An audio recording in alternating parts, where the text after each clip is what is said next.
Shout out to Snowball, our incredible new sponsor, a private community where top entrepreneur investors share private deal flow, wins, tough lessons, strategies, get advice, and so much more. Check out www.snowballclub.com.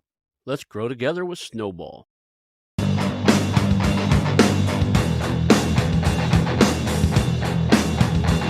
Hello, and welcome to the How to Exit podcast, where we introduce you to a world of small to medium business acquisitions and mergers. We interview business owners, industry leaders, authors, mentors, and other influencers with the sole intent to share with you what it looks like to buy or sell a business. Let's get rolling.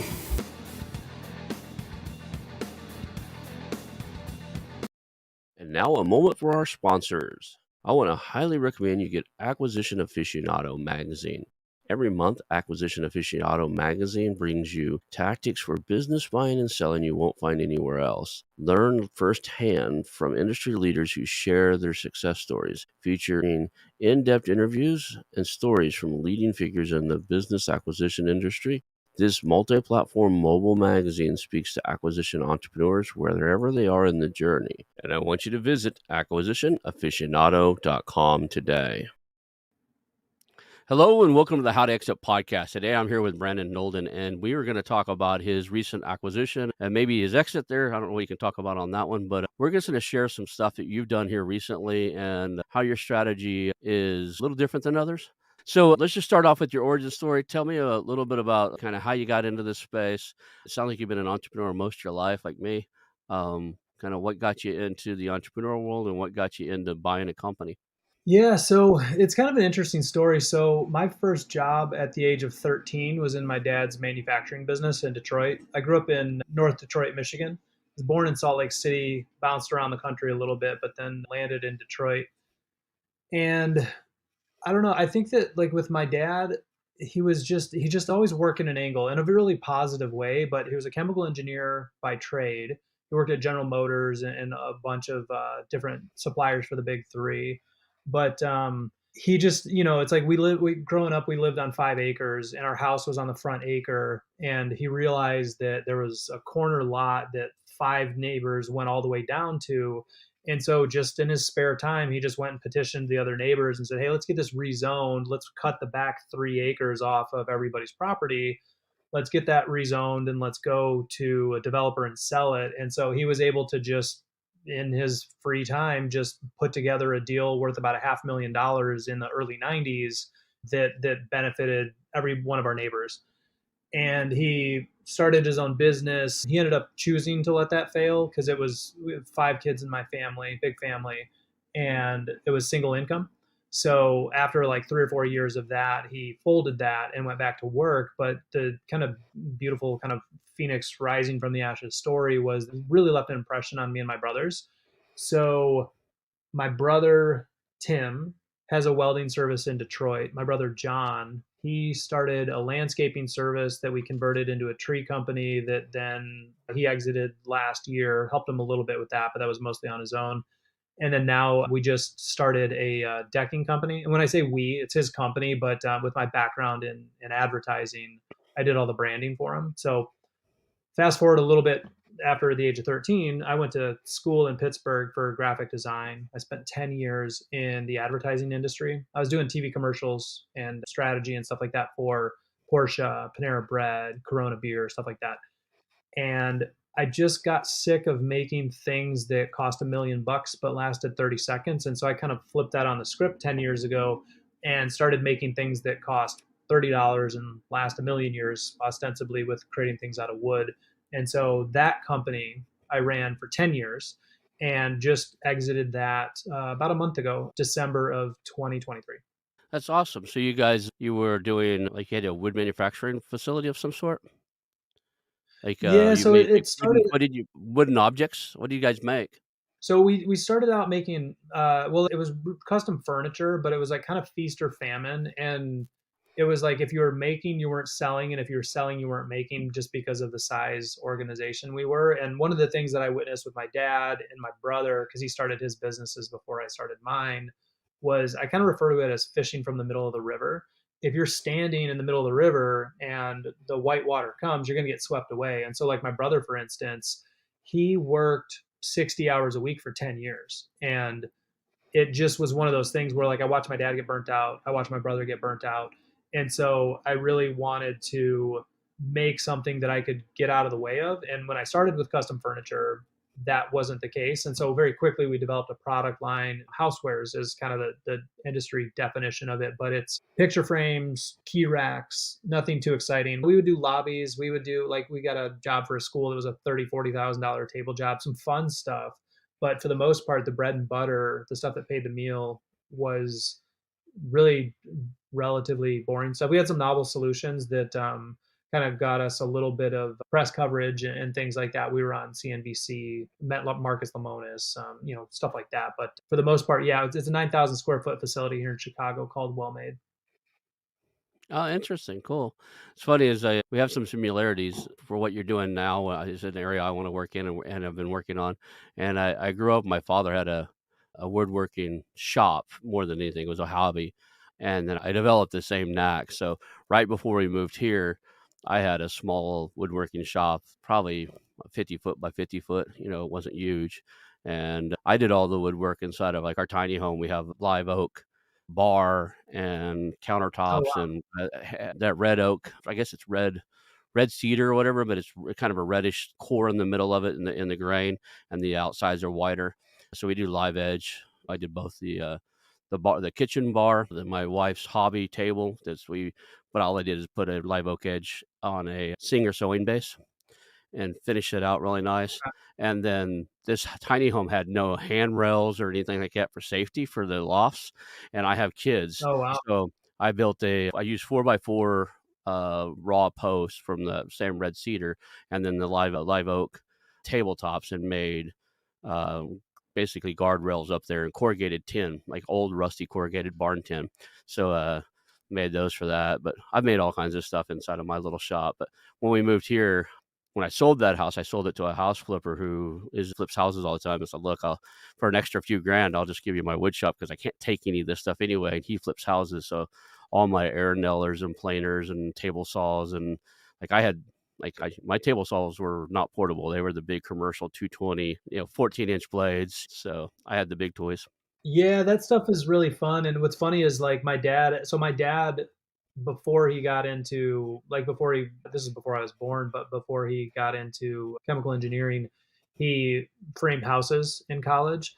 And so when I was growing up, that's probably where the entrepreneurialism started, because he would buy kind of a defunct house and move the family into like one or two rooms and then spin up like a live-in renovation. I think they call it house hacking nowadays. But Yeah. yeah, and when I originally put the wood shop together, it was kind of started as more of an outlet, but because of my advertising background, I had a pretty good aesthetic, and there's a lot of disposable income in advertising, so people started buying it.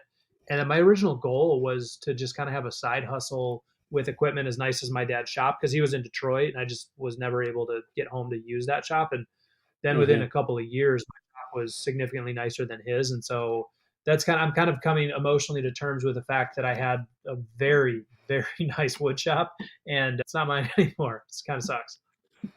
Yeah. That's cool. So, what got you interested in buying and selling companies as far as like the mergers and acquisition space? What made the shift? I mean, growing by like 5% a year, 10%, like some years we would have 20, 30, 40% growth, but especially when you don't know where it's coming from, you can double your business every year. But like as you get, there's a level of exponentiality to it that makes it really difficult to sustain. And coming from the background of corporate America, with my father also kind of doing one foot in blue collar, one foot in white collar type of jobs, I would say, like, I worked for like Kraft Heinz and stuff like that, and like they grow by acquisition significantly, and a lot of those brands that are under their umbrella are brands that were regional that they went in and gave a national footprint. And so, I think that the year I did the Harbor Club, which was just a couple years ago, forgive me, I'm not sure if your podcast caters to any specific audience or whatever, but when I did the Harbor Club, it was primarily motivated by the fact that you didn't hear too much about, I want to say it was like Facebook, maybe Instagram, but I know Facebook. Oh, it was Facebook and Google. But like the year that I did the Harbor Club, one of those companies acquired like 100 businesses that year, and another acquired almost 200. So just from those two companies alone, they did hundreds of acquisitions in a single year. And so my dad's a big mentor to me. And as I was talking to him, he said, you might want to consider growing by acquisition, because then you can plan your growth, you can see it coming, you can fold things in when it makes sense, you can grow vertically, you can grow horizontally, whatever you want to do. And that's how all of the big companies that you're servicing in your ad industry, that's how they all grew, a lot of them. And so the hunt started with me trying to grow by acquisition. And a lot of people will try to grow by acquisition, like at the layperson level, you kind of think that you are just acquiring a business, maybe acquiring revenue, but a lot of acquisition is done for different reasons. It's done for getting the clients, it's done for the systems and processes, it's done for the talent acquisition, for a general manager, whatever you might want to do. And so I realized that you could kind of pick and choose. And so that's really what started me down the journey. But then what I realized was that it was a little bit of a distraction on my existing business based on what I was looking for, because we kind of developed a little bit of a novel approach to woodworking. But the other thing was that with the baby boomers retiring, I was running a business that was doing $1 million, $2 million a year here in Chicago, but the opportunity to step in front of the rest of the line and not start a business from scratch, get exactly what I wanted, and the potential, I just find a $5 million a year business or a 10 or a 20, and depending on my ability to negotiate and my access to capital or whatever, sky was the limit. And so when I realized that, I realized it was time to sell my business, but I kind of wanted it to be a little bit more of like a job change in a sense. So I pursued purchasing a business at the same time I was pursuing selling a business, which is not for the faint of heart, because those are pretty big tasks. And as I'm learning firsthand, that was a little bit of an error on my part. But once you put something in motion, you put it in motion, and it's once you get a buyer, you get a buyer, and you just kind of got to go with the flow. So Well, you got it done. It's just like it's a lot to take on. A lot of people they get into this space, and I was telling you this a little bit before the show. Like they'll come to the meetings, they'll hang out with us, and like, yeah, I want to buy a business. Like, cool. How many business owners have you talked to this week? And they're like, well, two. And I was like, you're gonna have to talk to more than that, right? This is a game where it's a people business. You got to get out there and you got to shake the hands and you got to have the conversations on Zoom or at least, and you're gonna go through dozens before you'll find something that really works. Some of that you can go through online, and a lot of them you'll kick out before they even like. But you'll get the broker notes and the CIM or whatever they send to you, and you'll kick them out right then and then. And some of them it takes a conversation or two to kick out, right? So how yeah, many do you so yeah. And you've reached go ahead. I was just going to say it's probably your next question, but like the deal that we're probably going to talk about most today is this sale leaseback, or as it's known in some circles, a property split. But to get that deal, it took me 3 or 4 months of looking, and I was looking at, I had different like target profiles, but it took me 3 or 4 months to find that business. And for that specific profile, I looked at about 1,000 businesses and had probably 3 or 4 dozen conversations, and had it shortlisted to two, three, maybe four opportunities. And then this one, the economics just worked out such that it was the one to pursue, laying down the foundation for this kind of methodology and this kind of like investment thesis. But yeah, no, I looked at like probably almost 1,000 deals, had dozens and dozens of conversations. I was on probably a dozen calls a week for a couple months. It was pretty arduous when I first got it going.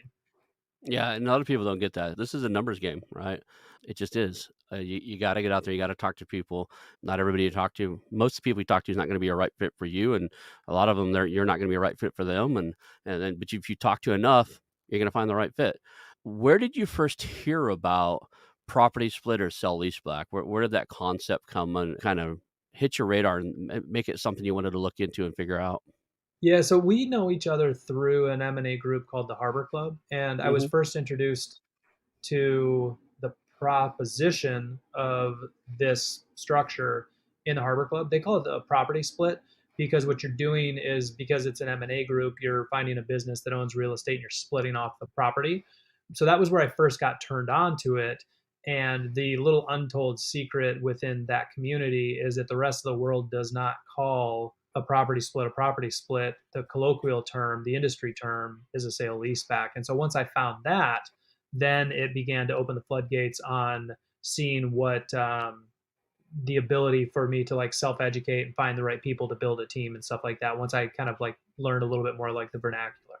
So for those of you guys that haven't put it together yet, what we're talking about is you find a business owner who has both the business and the real estate it sets on for sale. You acquire both, and it's usually in two separate transactions. So you put an option contract on the real estate and you buy the business, and you can close simultaneously or close sometime after you take ownership, or there's a multitude way of doing it. But you're selling the real estate to usually an investment group or an investor who leases it back to you for a long-term lease. And the beauty of this is most of the time you can get a higher premium. You can get more for the real estate than the seller of the business could, because you can offer the investor something the seller of the business can't. And that's a guaranteed long-term lease at a particular cap rate. Where the business owner, if these investors know the business owner's selling, then they look at a property and go, it could very likely go vacant or whatever until they, as the buyer of the business, you have a strategic advantage with the investors that want to do these sell leasebacks. So there's a premium you can get on it. So in your case, that premium was fairly nice. What was the structure of the deal? Yeah, so and forgive me if I'm going to repeat some of the things you're saying, but just like for the audience and things like that before we get into the actual economics, what you're doing is you're solving two problems at once as a mergers and acquisition person with a sale leaseback, because the value of the building is directly determined by the quality of the lease within it. And so a real estate investor is never going to want to buy a piece of real estate with a building that's for sale because it's super risky. And alternatively, most M&A people are after a business only because of the increased complexity and capital exposure of buying the piece of real estate at the same time. And so when you do both, not only do you solve both of those problems, but you can usually get a discount because they don't have to sell it to two people. They don't have to negotiate with two people, not two sets of lawyers. There's a lot of efficiencies in doing that. But at a fundamental level, what you're doing is I kind of look at it as like the Uber of commercial real estate. And what I mean by that is like with Uber, what they're effectively doing from a business model is they're allowing you to extract the value of your vehicle from a long-term standpoint and shorten that window to something that's relatively upfront. And so the reason why I say that about a sale leaseback is because effectively what you're doing is you're extracting the value of a long-term lease up front, and you're giving that upside to somebody who has a risk profile where they are a long-term investor. And in the situation, most of the situations, if you do it right, the seller is going to give you a discount on the property. The buyer is going to give you a premium on the property. In our case, in most cases, if the business can support it, one of the things they're going to look at is, can you support the current increased rents? So long as you can support that and show them long term you'd be a great tenant, you can get a premium on the real estate. And in many cases, you can use it to pay down the owner. You can end up like in your case, you ended up walking with some cash too, right? You actually had a really decent transaction. Yeah, so the economics of the deal, and I don't want the like it'd be pretty rare that this podcast would get back to the owners, but we're working with them the next several years. We've got a large seller note, and so I want to do right by them and just make sure that like everybody who listens to this is not me taking advantage or anybody taking advantage of a business owner. What it does is it takes a highly liquid asset like a business and gives them a path out. And it also gives you the liquidity needed to take over a business, because taking over a business is not inexpensive. The biggest thing that you're going to need to overcome is your accounts receivable reset. And because this is construction, manufacturing, a lot of our customers are net 90.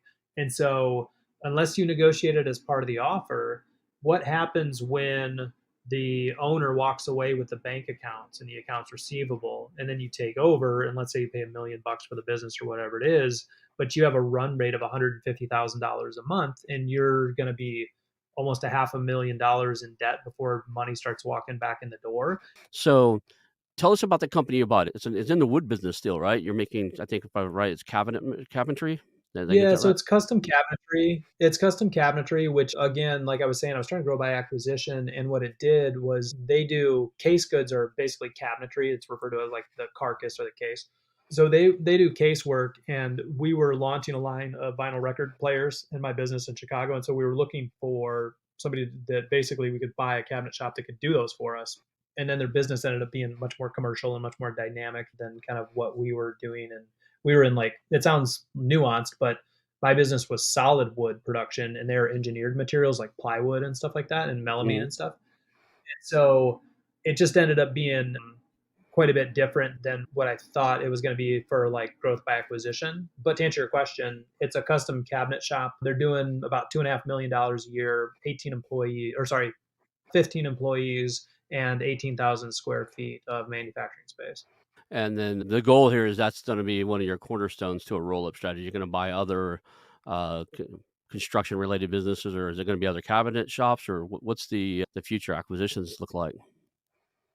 Well, so because I've got like a background in advertising and strategy, I've got kind of like a four-part system that my partner and I have developed. And so it's acquire, stabilize, optimize, accelerate, because you can't really do any of those things efficiently until the prior thing is done right. You obviously have to acquire it, but then you have to make sure the transaction is stable, that all the bills, are getting paid and that the synapses are connecting. And then you look for the optimization opportunities of legacy businesses where you have like archaic processes or lack of processes, and then you begin to accelerate it. So the first thing is that we're like, I actually kind of built a lot of that like modality in my existing business, but we are looking at either growing horizontally or vertically or both. And so a good example of that is that they subcontracted about a $500,000 in quartz countertops last year because they work with engineered materials only, Mhm. and they do a lot of upholstery for banquettes and booths and things like that for restaurants and things. And so I know for a fact that one of their vendors, the upholstery person, is retiring within the next few years. They actually already told him like, "Hey, I'm starting to wear out. Like we're kind of winding down the business." And so my hope is once we get stable to actually probably go in and like start a conversation with the upholstery subcontractor this year. And then with the quartz business, there's a couple of them in the area where we'll probably start by approaching the existing vendors first, but then we'll probably acquire that person or acquire somebody in that industry and then bring it in house. So we're probably going to go vertical. We're probably also going to go horizontal. And we're basically going to we might go vertical just to then go horizontal, or we might go horizontal and then spin off a second roll up and stuff. So the future is bright, but also a little bit foggy. One thing that I can say that we're going to do is that one of the main issues with the sale leasebacks is that you have to have a quiver of private investors if you're not going to put it on the market. And so what we really want to do is actually start our own SLB investment group where that would be a company Mhm. of its own, and then we can have a group of investors that pool money together, and then they acquire the real estate and we acquire the business, and then every investor would actually get a capital event for part of every acquisition. And so that would be like a clean, clear way to make it a closed loop. Yeah, it would be. So you're gonna set up your own kind of REIT, your real estate investment trust of some sort, some entity that you're gonna raise capital with it, or and then use that to buy that, or I think so. I'm kind of flying the plane while I'm building it because I don't really, I'm a blue collar guy, and I'll be the first to admit it that I don't specifically know the ins and outs of what I'm doing. But for me, what's super fun about all of this stuff is it's like I'm a big snow skier growing up in Salt Lake City. And one of the most fun things is that you have the chairlift down below and the chairlift up top, but every decision on the way down is yours. You can go on the bunny hill, or you can go double black diamond and go over cliffs if you want to. And so those choices are ultimately yours, whether they're responsible or not. But anyway. yeah, so like I don't have I've got like a loose strategy, but I do think that one of the things that's worked for me in my past is my wife loves Tina Fey's autobiography. She's a big fan of Tina Fey, and she refers to her comedy journey with Saturday Night Live and some of the other stuff she's done as a yes and approach, where you don't say no because it shuts down people's creativity and creative thinking, but it's a yes and. So yes, we'll accept this, that, or the other, and we're going to do this. And so for me, it's a very fluid, malleable process, but I'm really good at, I'd like to think that I'm pretty good at developing systems and processes and what to measure and when to measure it and things like that. And so I'm pretty good at licking my finger, sticking it in the wind and see which way things are blowing. And so that's kind of been my approach, which has worked for me for better or worse. Hey there, Hot Exit family. Today I'm thrilled to talk about Snowball, our incredible new sponsor. This community is more than just an investment hub, it's a place where growth is holistic. A private community where top entrepreneur investors share private deal flow, wins, tough lessons, strategies, get advice, and so much more. Snowball is a network rich with like minded, experienced entrepreneurial minds, including investors, founders, CEOs, and doers all dedicated to meaningful growth. Snowball threads are like a daily masterclass. This isn't just about financial success, it's about enriching your entire life. If you're looking for a community that supports your entire entrepreneurial journey with shared wisdom and collective support, check out www.snowballclub.com. I believe their approach to compounded growth in wealth, health, network, and relationships could be the game changer you've been seeking. Let's grow together with Snowball. There's two ways. I'm a real estate guy by previous trade, mostly residential, but I delved into doing bigger deals before I went to this route. I was trying to. Funny thing is I hired a performance coach towards the end of my real estate, business. In my adult life, I started recognizing patterns. Like, okay, I've done this again, and I couldn't tell if it was because the industry was drying up or because I was being burnt out. So I hired a guy who was a Robin Mondanis trained coach. And one of the things he said during that is like, you should play a bigger game. And so I'd flip a freaking house and like $40,000 be wired to our bank account and for the flip. And in the back of my head, I'd still hear, but you should be playing a bigger game. So I started analyzing the bigger game. I started looking at like big real estate transactions, apartment complexes, and that type of stuff. I'll give you a hint in the two different ways. You can raise a fund or you can do a syndication, what they call a syndication. Both of them have the same underlying SEC structure you're going to need. It's a private placement memorandum. So to pull money together from more than one party to put into something that looks like real estate, you do need that PPM to keep you out of trouble for the SEC.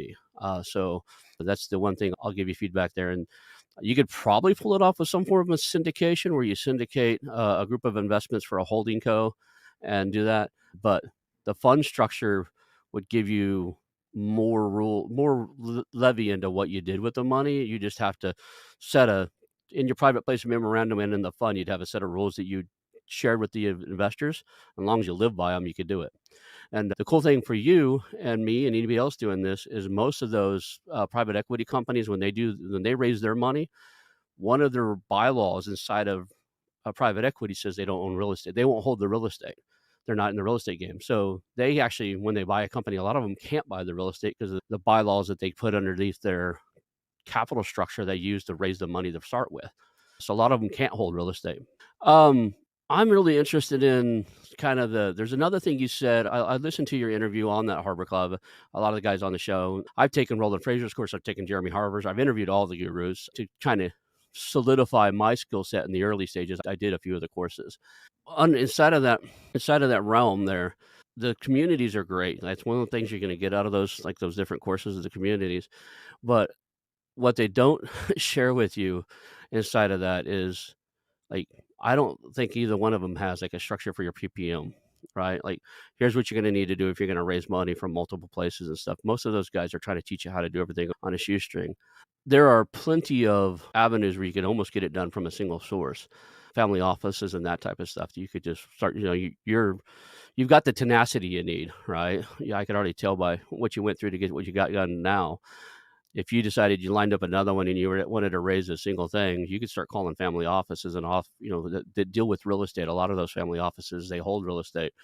And I bet you could find a single investor for that without putting it on the open market. That's what a lot of these commercial brokers do that do these sell leasebacks. They've got teams of people who farm those REITs, they farm real estate investment trusts, they farm family offices and stuff, and they figure out what their investment criteria is. So when you bring something to the table like a sell leaseback, they kind of know these 16, I have 200 investors, but these 16 are the ones that would be interested in hearing your story, and they know who to put it in front of. And a lot of times if the good ones will actually have a multiple bid scenario where 2 or 3 of the investors will make an offer for doing a sales leaseback to you. That's really cool to know. Yeah, and again, it's not quite broken clock syndrome, right? Like I'm right more than twice a day, but like probably not much more than that. But like I have so much more to learn, and coming from the background, the blue collar background that I do, I'm very much more roll up your sleeves and get it done. But the reason why this deal took 15 months to do, and that just kind of came with the territory. But what we were doing was we were like building the plan. And so Right. I was okay to be very contemplative and slow about it. But the reality is that my partner and I, we have ambitions to build a $50 million plus roll up in the next 5 years. And if we're going to do that, we've got to have a formula. We've got to build a network.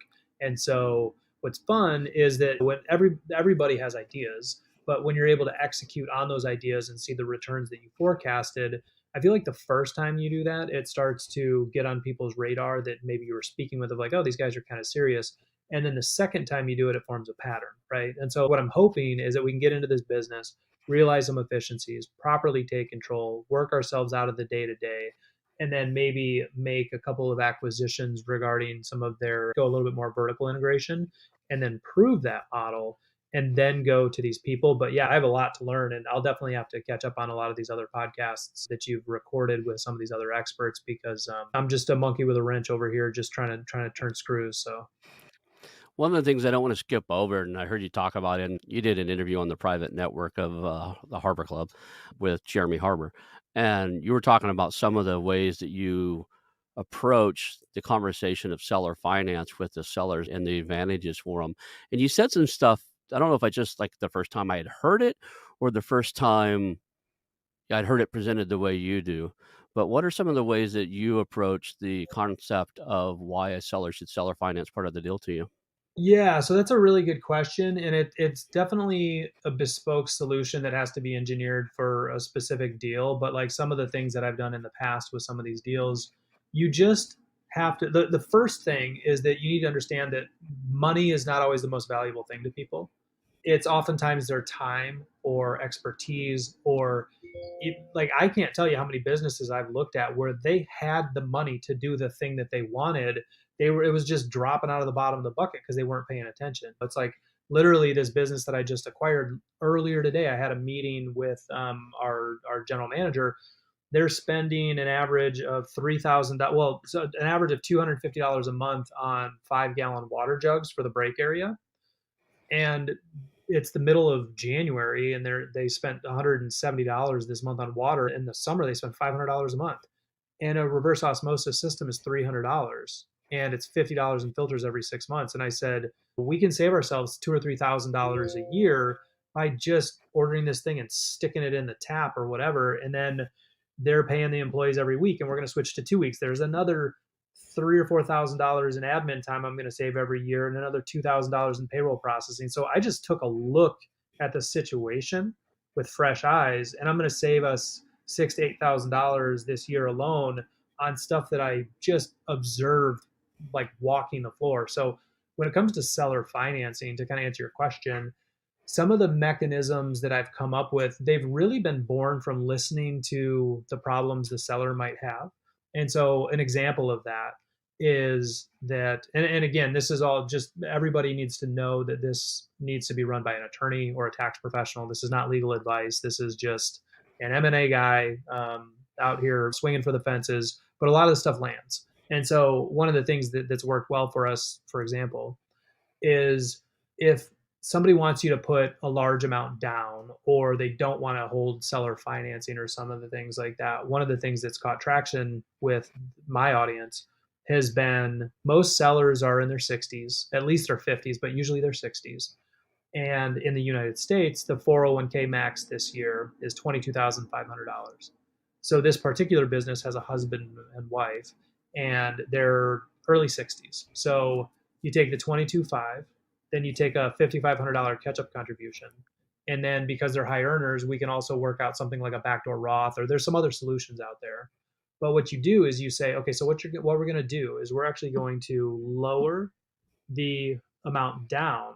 But by doing that, and by you taking on a seller's note, that'll buy us time to give you an employment contract where the majority of, or not the majority, but most of your salary is going to go to us maxing out your 401k, giving you catch up contributions, and funding your backdoor Roth.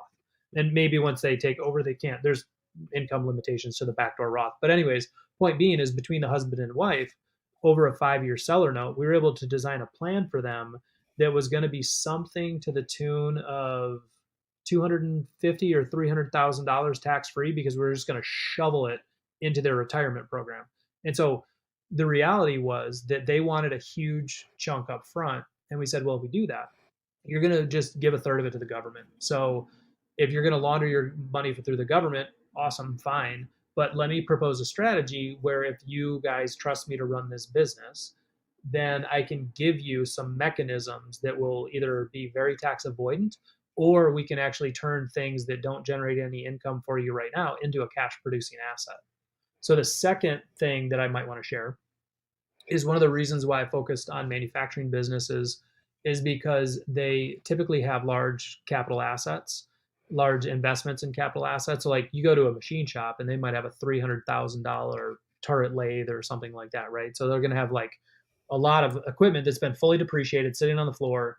The business uses it, but it doesn't make any money, or it doesn't generate any money itself. It makes product. But the point that I'm making here is, let's say you have a business that has $1 million in capital assets and they want $5 million for the business. So you take that $1 million in equipment and you say, pull that off the table. Now my offer is going to come in at $4 million. But what I'm going to do is I'm going to lease to buy that equipment from you at 5% interest, 6% interest, whatever somebody wants to charge. But what we're going to do is we're going to amortize that over 8 years, 10 years, whatever, for even numbers, who knows. And I'm going to pay you 5%. And so what you did is you just incentivize them to take a longer seller note, because you took the capital assets that are just sitting on the floor, not making anything but product, and you turned it into a cash generative asset, because they're going to be getting interest on you the whole time. And then, by the way, you can write all of that off. And granted, you could write it off if you bought the company or whatever. But if you take $1 million over 10 years at 5%, assuming the business can afford it, you actually just gave them the opportunity to generate, I don't know, 100, $200,000 in additional sale proceeds by engineering your way into a longer seller note. And it's a lot better. There's another option there. You can actually do sell leaseback of equipment. I have people that I know that's what they do for a living, and I Sure. haven't checked on the rates. Yeah, I haven't checked on the rates recently, but, before I moved here, probably 2 years before I moved here now, they were running, and that's before the interest rate shot up, I believe. So they were running between 9 and 22%. So meaning that if you took, say you had a facility that had $2 million worth of equipment sitting on the floor, they might give you 80% of it. So you're at $1.6 million worth of equipment, and you do a lease back, you're leasing it back, do a lease purchase back. They might hand you that check, maybe even less. Sometimes they do less than 80% of the current appraised value. But then you're going to turn around and pay 18, 20, 21% interest on that until you pay that back off. It's credit card rates. They're extremely expensive. And if you got stellar credit and a stellar business and everything else, you might get them down a little bit from that, but you just did it at 5%, which is incredible to the seller because they get more money, and to you that you're not paying these, extraordinary rates that, a sell lease back equipment lease back company would charge. And so I'm very familiar with that, but the rates they're outrageous. So I love what you Well, did in that and realm. no, I appreciate that. The thing that you're doing and that I'm doing that shouldn't get lost on your audience is it's very contextual to the conversation that you're having. And you really, that's something that I honed in my advertising career, and you probably just honed over your career. So it's a little difficult to do if you're a little wet behind the ears with this stuff, just like sales and things in general. But the conversation wasn't, I want to pay you less. The conversation was, why would I give that money to the bank when I can put it in your pocket? So what you do is you change it from like, I'm a curmudgeon that's counting my nickels and dimes, and you say unequivocally, unabashedly, my interest is your interest. And when you can align, and as Jeremy from our Harbor Club experience, he says, kind of pull your chair around to the other side of the table and get shoulder to shoulder rather than face to face.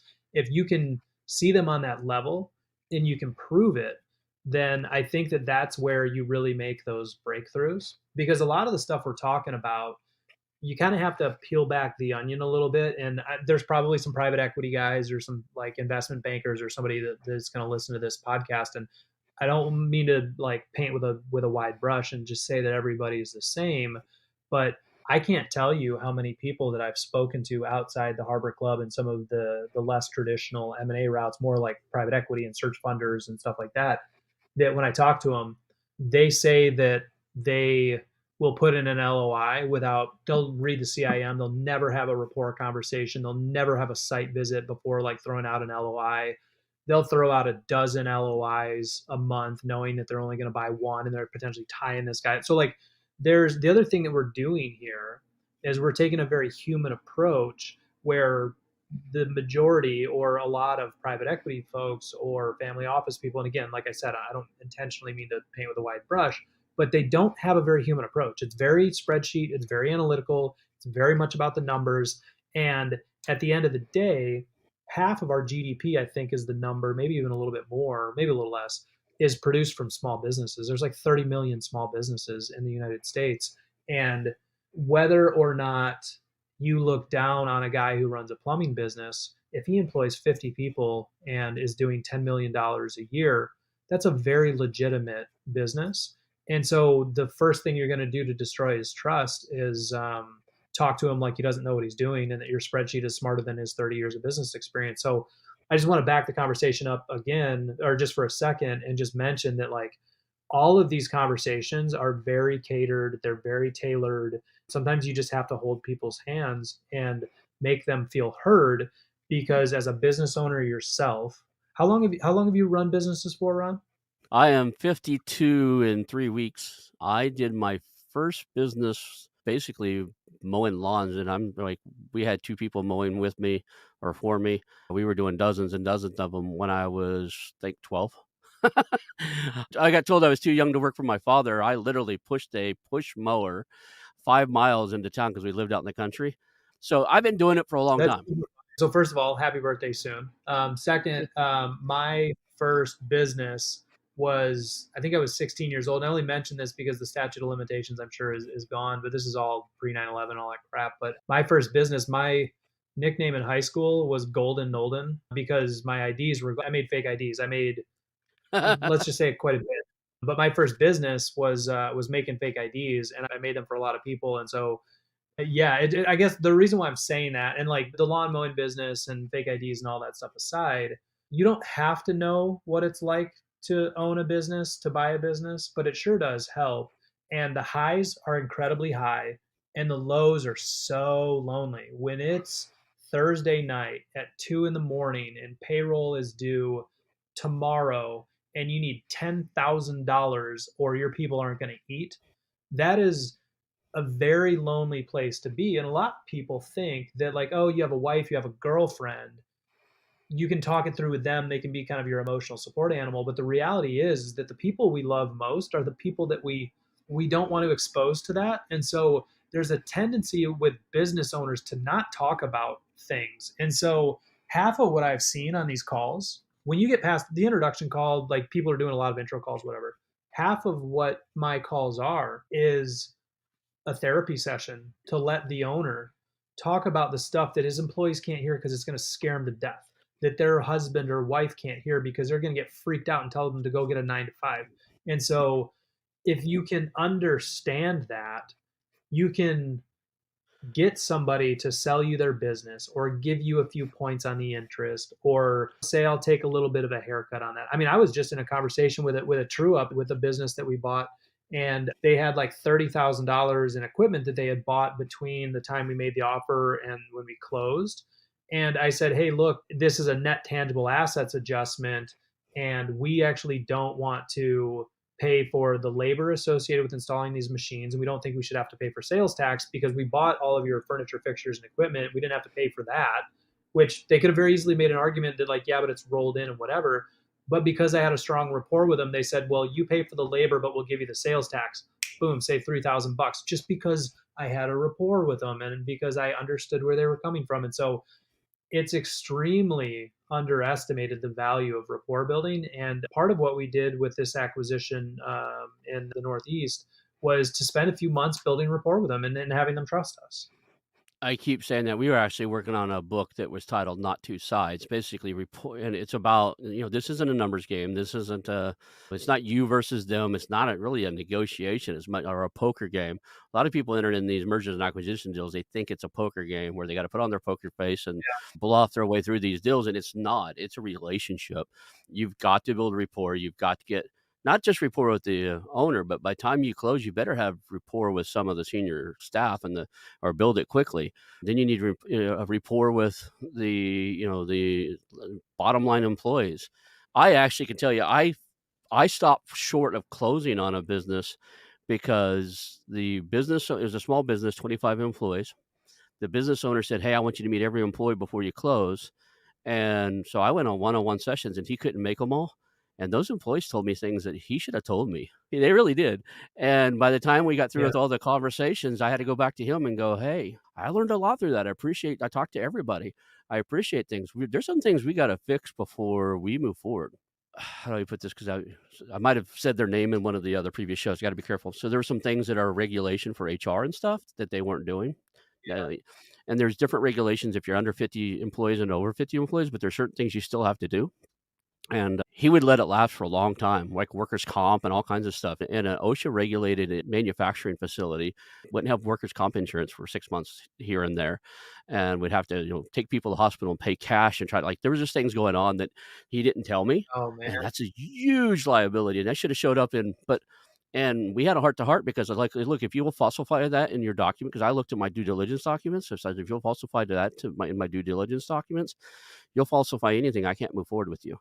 that's the And I problem, is where there's smoke there's fire with a lot of these people. And like what you find is that most people, no matter what their business builds, there's some level of them building an ivory tower and them thinking that their shit doesn't stink, and they build kind of a moat and whatever another analogy you want to use. But Yep, it was like in my manufacturing business, there was one time where we had 10,000 units come in from Poland where we were manufacturing our high volume stuff. And the manufacturing went really well, but the product was these two wooden pieces that had magnets that kind of pulled them together. The paint supplier didn't put the right amount of curing agent into them. And so, whereas a typical wooden part would have not stuck together, the magnets basically clamped these things together. And so we had like 10 pallets of product. It was like $120,000 order that were basically glued together because of the paint. And so I opened the first pallet in the first box and saw the problem on the first unit. And then I opened a second box and saw it. And so I called the manufacturer and he's like, "Well, did you open all of the boxes?" And I was like, "Look, there's 10 pallets here. First box, first unit, and second box, first unit had the same problem. I'm telling you, man, where there's smoke, there's fire. We need you to replace this inventory." And so if you're dealing with it, like that's one thing for like a tangible asset where it's kind of binary, like it either is or isn't working. But when you get into relationship, man, you also have to, that's a really good point that you raise, is you have to have a, like my buddy Jonathan Brown says, you got to have a superpower to say no and turn away. Because if they're willing to lie to you on something as innocuous as, like, if they can't see that you're going to talk to all of their employees and he knows that these things are out there, it's probably because he doesn't think it's that big of a deal. And so what else is he willing to like tell kind of like a half truth about? And so, yeah, there's the reality is that you have thousands of businesses you can buy and they have one they can sell. and they to be honest, I still like the guy. If he called me up and wanted something, I'd help him. I just won't buy his business because he overlooked it in his excuse or his story. I hate the word excuse. The story he had made up in his head was, "Well, I took care of it. There's no liability. Everybody that got hurt during that time period, I paid 100% of their hospital bill. I covered their, insurance premium. I covered everything." And I said, "Yeah, but there is state and federal laws that require you to be insured at a certain level. And if we ever got, like, I don't know what else could happen because, like, during an audit or anything that we weren't, right?" And it's just one of those. And how many other things are out there like that that when you were struggling, you cut the corners on that you just what made me stop short was he made it look like in the records that the premium payments were going out. And, we were still Oh, in the due diligence process, so we hadn't finished reconciling the bank statements to the books, which, something I kind of was lax on anyway back then, but now I'm really more interested in seeing. I want to see the bank statements and make sure they match what the accounting statements say. It showed a monthly contribution for workers' comp. Like, I look back because I remember glancing at it, but I don't think the guy had any books until his broker told him he needed them, and he went back and created what he needed to create to sell it, or somebody did. That's crazy. Yeah. And you run into that a lot because it's like one of the strategies that I use to find these businesses are these online databases of like business brokers, or sorry, not business brokers, but businesses themselves. Hmm. And if you think about most people now, you register a URL and there's like the who is like I think it's ICANN where you can like drop the iron curtain and like you don't need to see who registered it. But with the state, if you think about LegalZoom, which most people do to register a business nowadays, they will have the registered agent so that there's one layer between you and the business owner. But all these businesses that are coming up for sale, they didn't have LegalZoom 30 years ago.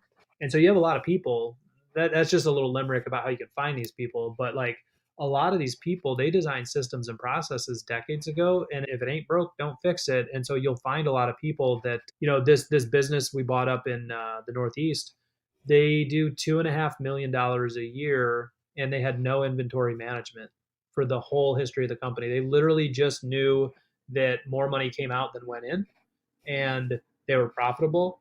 They make kitchen cabinets, and in kitchen cabinets, like a bunk of plywood is, I think it's like 44 sheets or something like that, but it's four by eight, thigh high, whatever, weighs maybe 1,000 pounds, 800 pounds. They go through a couple of those a week, and they don't have a forklift. They don't have a forklift because they've got a garage that has a classic car stored in it because that's what the owner had as a priority. So like there's things that you'll uncover if you take the time to have those conversations and don't shove your priorities or your prerogative down somebody's throat. But yeah, so I mean just kind of like all of those things were sorted out and we still definitely proceeded with the business because the owners are absolutely fantastic. But every now and then you run into something where it's not that the person was malicious, but negligence is a form of malice when it comes to M&A because if you found out about that, you can do an asset sale so you're stripping the stuff out of one company and put it into another. But God forbid you did a share sale because as soon as you know about it, there's some liability there. And if you're not doing the right like legal structure or something, and you do a share sale and you acquire the company and they come back to you, that could decimate the company. And so, yeah, you got to be on your toes about everything. There's just so many elements to M&A when you get into due diligence that I don't know. You just need time. It takes time, and most people trying to shove these deals into like a 4, 6, 8 week period. It's just unrealistic most of the time. Awesome. Well, we're above the top of the hour here. What is one thing our audience can do to help you move your game forward? Is there something that you need, an employee you're looking for, or I don't know. If you could ask one thing of the people listening to the show to reach out to you for, what would you want them to help you with? Yeah, so it depends. I would imagine that most of this audience are M&A folks versus like business owners, and there may be some business owners. But what I'm doing in my current strategy is building a roll up of custom cabinetry primarily, but also manufacturing companies. So if you know anybody doing above $2.5 million a year, preferably that owns their own real estate, I'd love to hear about it. Geographically agnostic, definitely the United States, but Midwest and Northeast is really where we're focused, kind of like Chicago to New York City in the North. But the other thing too is that if somebody is looking to bird dog any opportunities and is trying to get into the M&A space and they want a joint venture with somebody who's honest and earnest and knows his way around a little bit about how to get these deals done, but they're just trying to break into the industry. We're looking for good team members that understand the mechanics of this stuff because in the roll up, we're trying to build an executive team. And the model that we're pursuing is that we will negotiate the deals and wherever they come from, but we'll negotiate the deals and then we need to install operators and those operators will effectively eventually have equity. So I know that's a little bit of an amoebus answer to your question, but if you know anybody that's doing $2.5 million a year in the manufacturing space, we'd love to hear about it. If you're somebody trying to break into the M&A space and need somebody with like a little bit of experience and some skin in the game, I'm your man. Also, I'm just interested in meeting people that are passionate about rolling up their sleeves and generating generational wealth for them and their families, because that's something I'm very passionate about. I've got some family members with some health issues, and I've got a big family, and I've got two kids myself, and so I'm trying to ensure our future. And if you're somebody who's willing to roll up their sleeves and do the same, then there's probably a conversation to be had there. Awesome. Well, hang out after the hang out for a couple of minutes. I do have two different leads for you myself, actually, and I know somebody who's closing today on a cabinet making company in Australia, and they're looking to do a Really? roll up. Yeah, and they're looking to do a roll up here in the United States.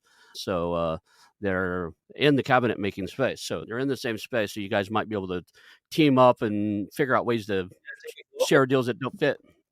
So I think that was good. I think we'll call that a show. How do people reach out to you if you want? Is it LinkedIn, or what's the best way, or an email address? What do you want us to share with the audience so they know how to get a hold of you? Yeah, my website is brandonnolden.com, KNOWLDEN. You can email me at brandonnolden.com, or you can find me on LinkedIn. Just search for Brandon Knowlden. Awesome. Awesome. We'll call that a show and hang out for just a few seconds. Thanks, Ron. I want to announce our new channel partners, the ITX Marketplace.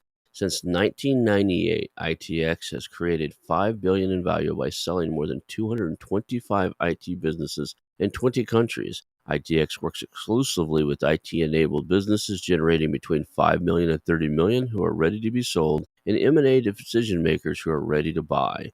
For over 25 years, ITX has developed industry knowledge that helps determine whether a seller is a good fit for their buyers before making the match. ITX Mergers and Acquisition Marketplace we have partnered with has a proprietary database of 50,000 plus global buyers seeking IT service firms, managed service providers, Microsoft service providers, software as a service platforms, and channel partners with Microsoft, Oracle, ServiceNow, and the Salesforce space.